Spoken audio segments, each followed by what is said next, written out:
Speaker के पास गए हम एंड हमने कहा कि देखिए हम स्टूडेंट इशू पे डिस्कस करना चाहते हैं और स्पीकर ने हमें कहा कि डिस्कशन के लिए उन्हें सरकार से पूछना है। मतलब आप समझिए, speaker is telling us that to debate in parliament he has to take permission from the government.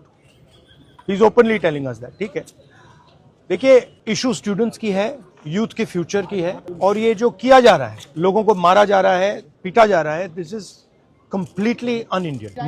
Modi ji has not even apologised for what has happened yesterday. पूरा देश जानता है कि education system, testing system is broken. It has ceased to exist. Testing system has been hollowed out by termites. That is all they're saying. Nothing wrong with it. We've been saying it. I've been doing presentation after presentation about this. Why is the Prime Minister silent? What is the reason? He should apologize to the students and he should stop this nonsense of police people thrashing students. This is completely wrong. The point is that this is no way to treat the young people of this country. The young people of this country do not have any opportunities. All the doors are closed.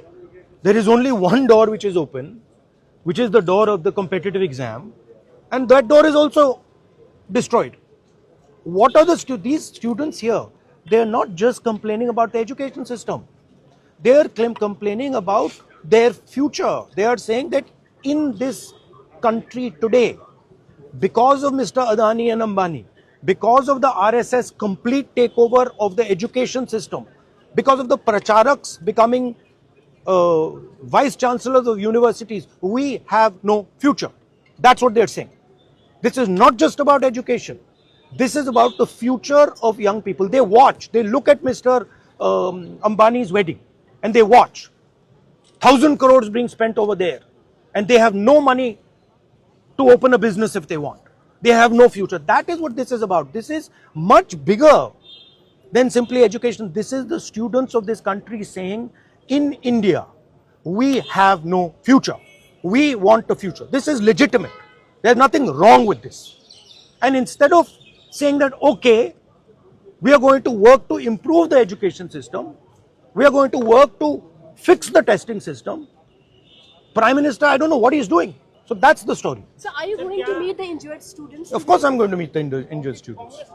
And sir, is क्या there a march? Dharmendra Pradhan की इस्तीफे से कम में आप लोग मानेंगे? This is Dharmendra Pradhan. He's an intermediary. Absolutely he should resign. But Dharmendra Pradhan hasn't beaten up these students. Home Minister has. He should resign. And Home Minister reports to Prime Minister. He should resign. What is going on?